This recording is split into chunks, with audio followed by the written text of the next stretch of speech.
Hi, I'm Peter Ryan, founder and principal analyst at Ryan Strategic Advisory, based in Montreal, Canada.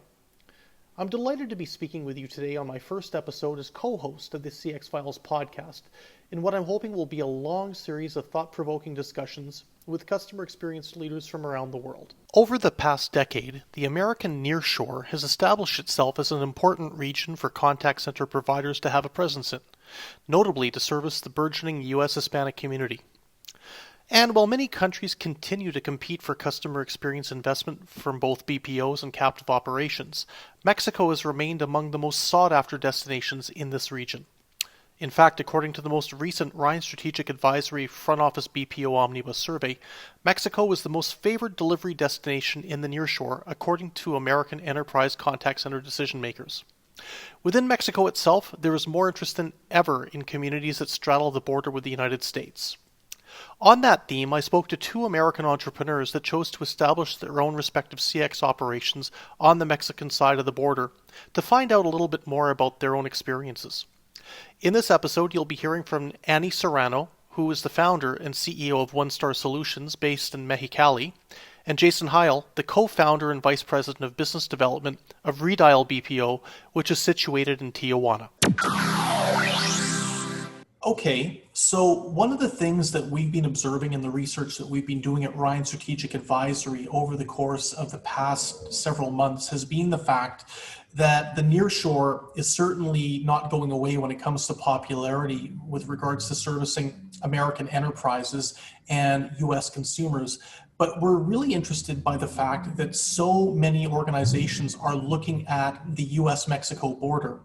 Now, given the fact that both of you have set up your own operations on the US-Mexico border, I'd be curious what prompted you, and Anny, maybe we'll start with you, what prompted you to choose that location, that geographic location within the scope of the nearshore to operate a contact center? Well, a couple of things. So my family is from Mexicali, and I was living in Mexicali at the time and also working in San Diego. I was working construction at the time.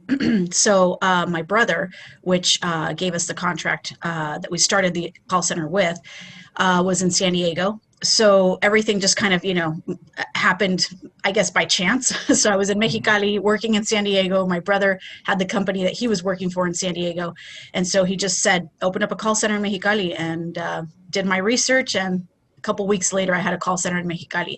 Now, the reason why it's so popular, I will add, is because there are a lot of very fluent, I can't say native because that's the wrong word, but native-like speakers on the Mexico border. And the reason of that is because they get deported from the United States into Mexico, and they usually get deported, right there on the borders.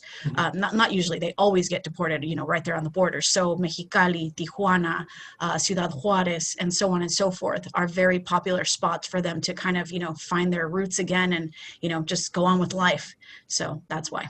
Great, thanks very much. Jason, what about you? As a San Diego resident and a San Diego native, you decided to set up in Tijuana. What prompted that decision? You know what? It was just strictly by chance. So a funny story is when we were operating a call center in San Diego and minimum wage started rising, we ended up talking to our lawyer, and our lawyer knew another lawyer in the Tijuana area, and we were considering moving to Tijuana because we knew there was large contact centers over there. And from that point, when we started talking to the lawyer in Tijuana. He explained to us the demographics of the BPO space and just basically broke it down. And from there, we went there just primarily because of convenience. We're pretty close to the border. I would say probably like a 15-minute drive. We live near downtown San Diego. So driving to the Tijuana border is not a big issue, especially we have global entry. So it takes us about 5 minutes to cross back over into the States, and it's just primarily just for pure convenience. Great stuff. And Jason, I'm going to stick with you for a second. Can you talk a little bit about customer experience, the ability to manage a consumer in the United States, manage their expectations, to meet and exceed the expectations? What do you see as the key advantages to operating a contact center on the border in Tijuana, so close to the United States in that regard? Well, it's primarily based off our team. we have a really strong team that is able to support our US based clients. And with our team, when we onboard a client, it's they love the work ethic that our agents provide, and we kind of create more of a career path for our agents when they come on board. So when they're coming on as agents, a lot of them would grow, especially if we have a campaign that's growing pretty fast. They're then promoted to either team leads, to supervisors, to even operation managers, or into QA positions. Or if we need a trainer, they'll move into the training position. And they start to own the campaign and really love it as a career opportunity for them. Great. I'm sorry to cut you Sure, off. And no worries. the customers really like that, because in Tijuana, or in Mexico, I should say, the contact center industry is more of a career path for a lot of people that have been deported, and it's most likely it's related to them, where they're able to relate to the workforce. It's the same as the U.S. Great stuff. Okay, cool. And Annie, I'll flip back to you for a second. I'm very curious from the standpoint of the ability to gain that level of empathy or that level of affinity with a United States consumer from a border community. You talked a little bit about the language skills that you've seen with the agents that are working within your scope of operations.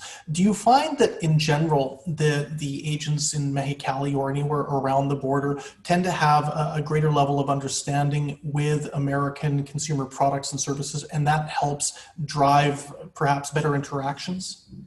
Absolutely. So one of the things that I guess our potential clients and our clients kind of think, oh, they're in Mexico, they must be, very the ethnicity is what they're expecting, right? To come right out, and it's not that way. So when my agents are on the phone, they can empathize and they can build rapport with the customers, with the potential customers, because they can talk about football, they can talk about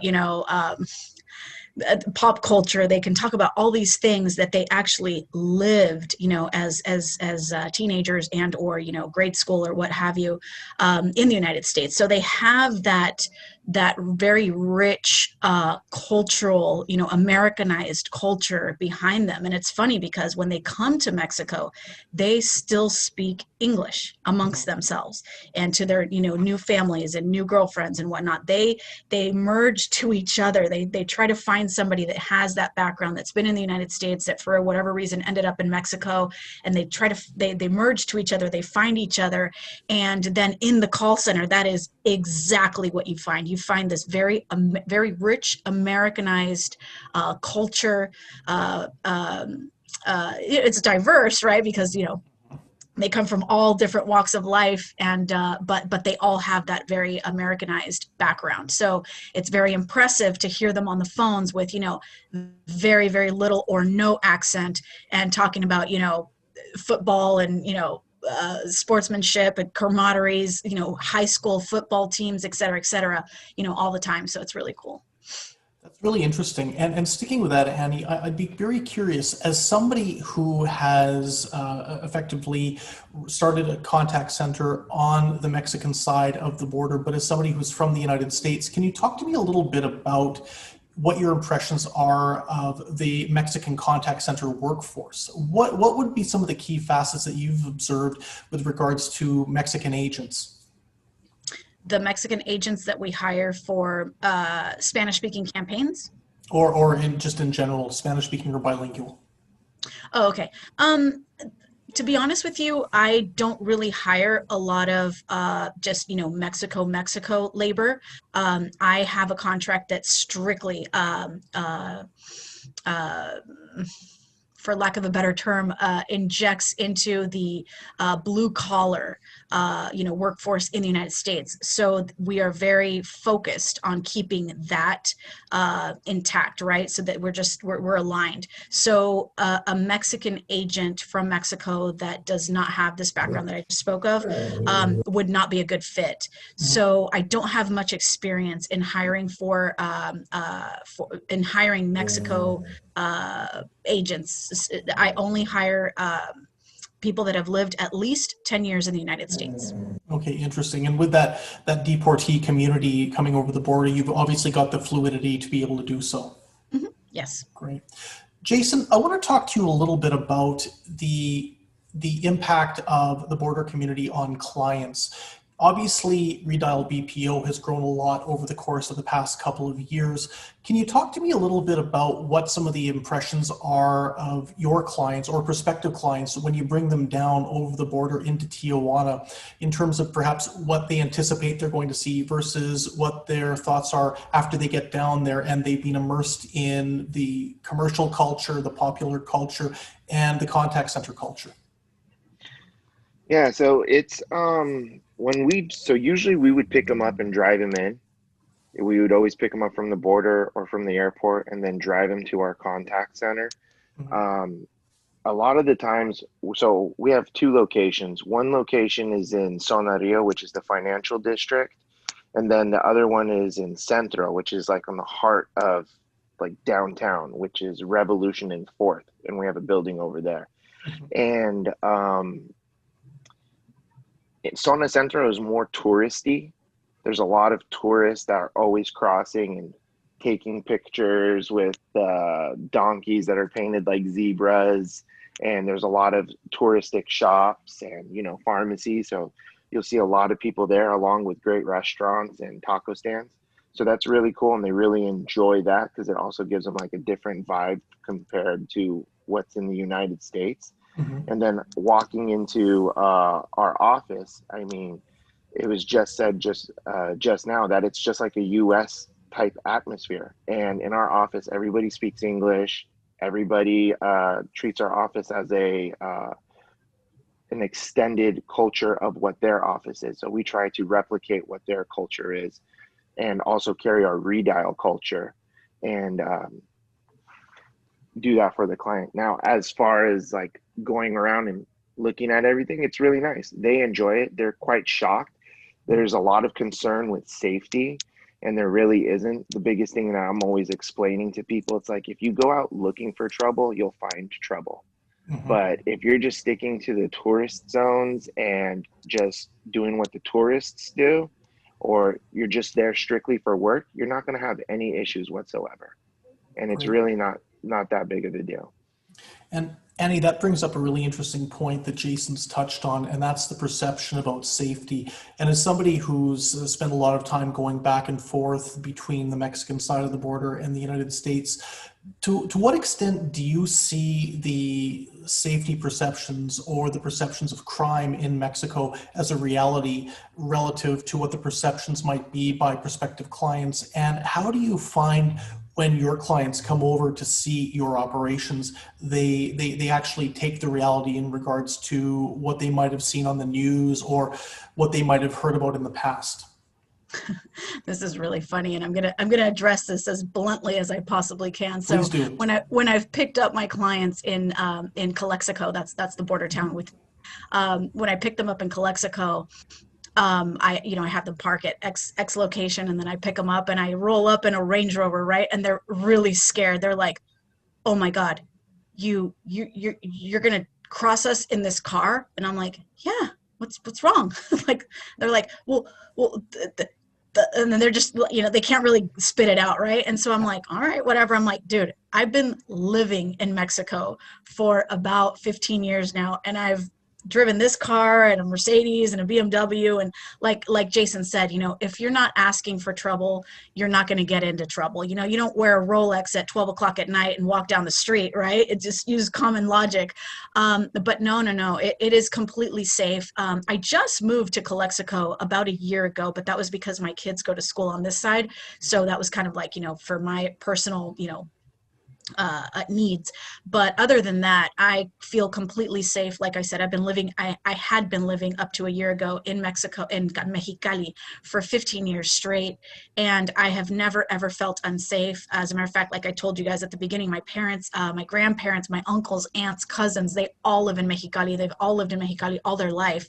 And it's just plain and simple. It's safe.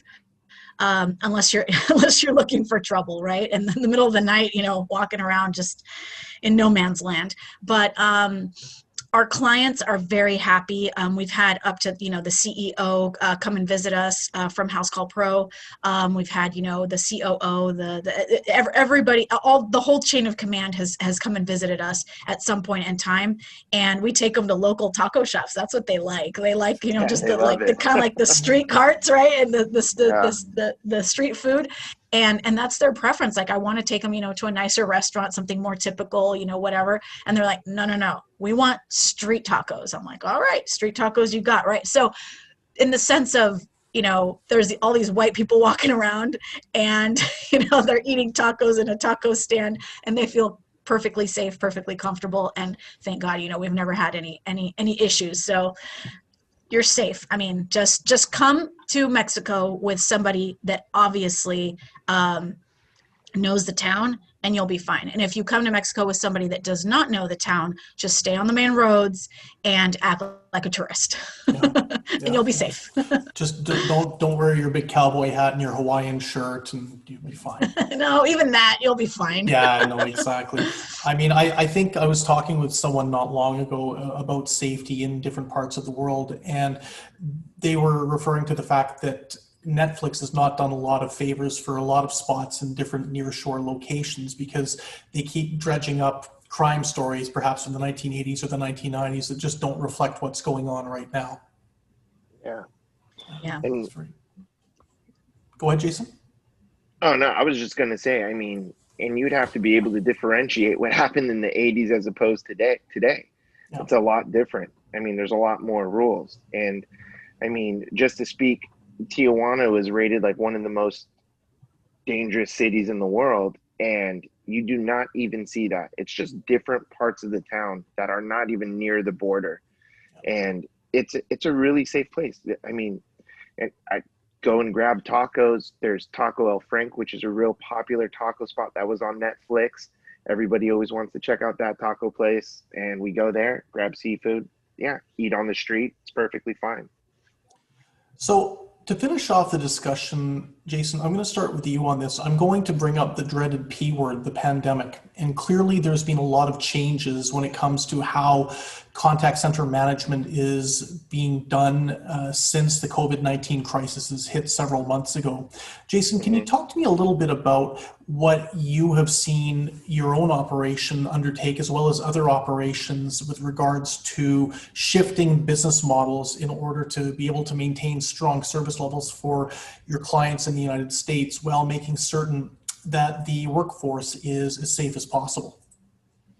Yeah, man. So when the pandemic was coming, because I would say that Tijuana was probably a month behind the San Diego, and obviously my partner, which is my brother, and I living in San Diego, we were very concerned with how and what the pandemic was going to do, or how COVID was going to react. And we knew that not a lot of people were taking it as serious as when it was happening earlier on in like April, May. So we stocked up on hand sanitizers. We ended up stocking up on thermometers. We even at one point had somebody that was just grabbing everybody's temperature before they were entering, washing the hands, hand sanitizing, washing the hands and putting hand sanitizer on, and then even stepping on this little pad with like alcohol, water, and then onto a mat, then entering operation. We took it pretty seriously, and we were very concerned. And we also relayed to our clients, like, hey, we're going to stop on our hiring process. We're going to go to like a 50-60% occupancy.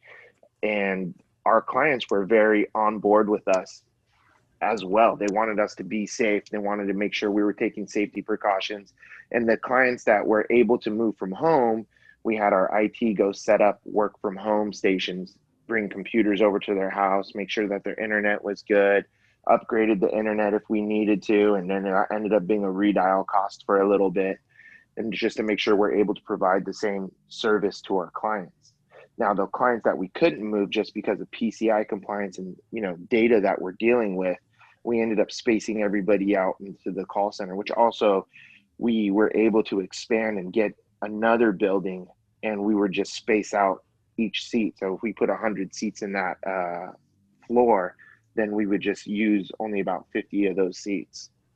So Excellent. And Annie, what steps did you take at OneStar Solutions in order to accommodate the COVID situation? And I'd also be curious your thoughts about how the state government and the Mexican government have been able to accommodate business such as call centers in light of keeping the general population and the workforce as healthy as possible.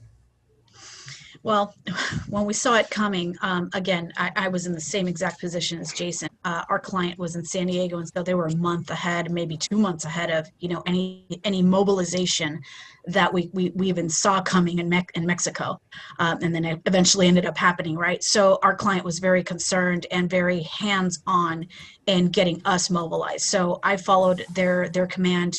Annie, get everybody work from home immediately, and so immediately we sent everybody off. We sent literally about 90 people home with computers. We sent everybody home with their computers, their equipment, and we had them set up shop within a day or two. Everybody was at home working. So we did keep a couple people behind because they just didn't have the capabilities at home to support the campaign. So after that, we had a huge a loss of our workforce. We had to let go about 120 people because of the pandemic. So we kept everybody that was work at home, and then some of the people that were in the office got laid off. And what I noticed was that the misinformation. So now after 7 months have gone by, right? Like we know exactly what it is. And a lot of it was driven by the hospitals, right? So the hospital capacity, the medication, the beds, the ventilators, all of that, threw everybody into a panic. So we were trying to avoid the hospitals overflowing. But because of that, we just created this huge nonsense like everywhere, right? So the Mexican government, the entire Mexican Republic shut down for at least 60 to 90 days. Literally, as a business owner, you were advised to send everybody home, close up shop, and forget about doing anything that's business related unless you were a essential service. Okay, so that made it really difficult for business owners to operate. Right, it just threw everybody completely off guard.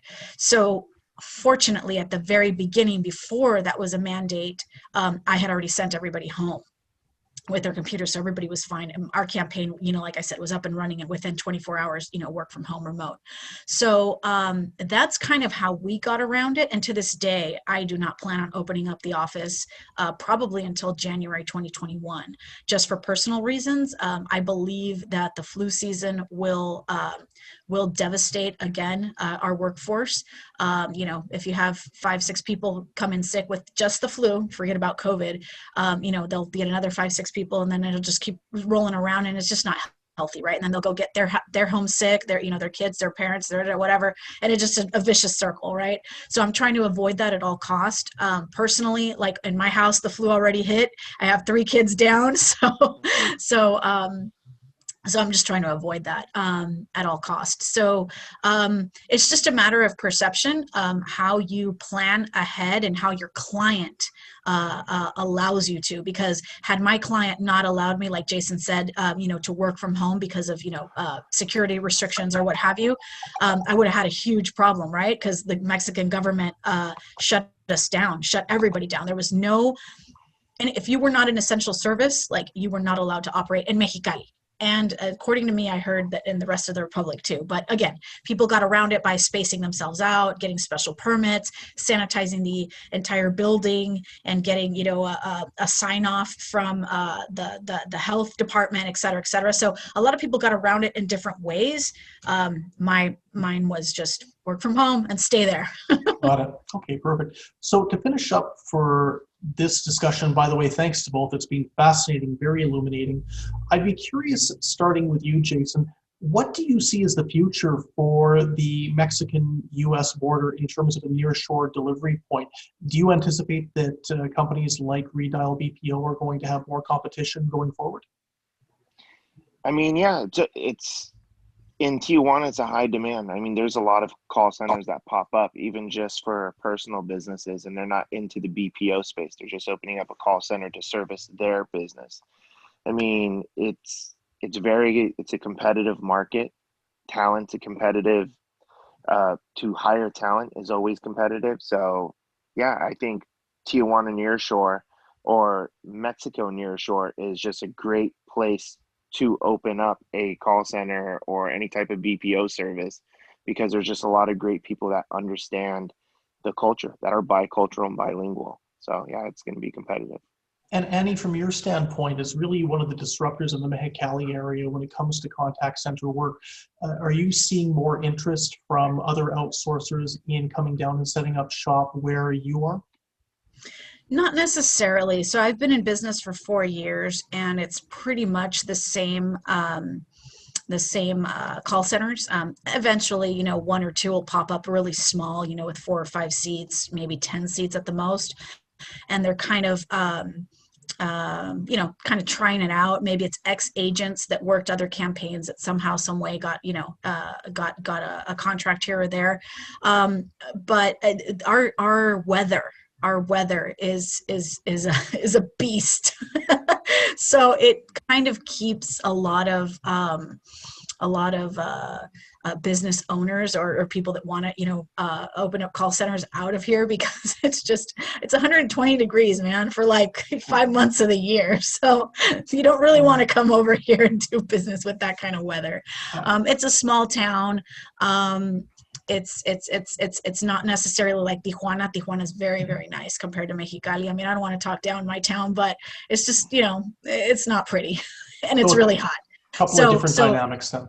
Yeah, exactly. So I don't see a lot of competition. We have a Telvista here. Mm-hmm. We have maybe like 5 other call centers that are my size or smaller, mm-hmm. and that's about it. That's all I've seen in 4 years. Interesting. Well, look, thanks very much to you both. And Annie, on your point about the weather, I can tell you if perhaps you were coming from Minnesota in the winter or North Dakota, that 120 sounds very, very appetizing. But that's another discussion for another day. So thanks very much to you both. It's been fascinating finding out a little bit more about what's going on the Mexican-U.S. border when it comes to customer experience delivery. And good luck to you both and to your organizations. Thank you. It was a pleasure. Thank you. Thanks for having us.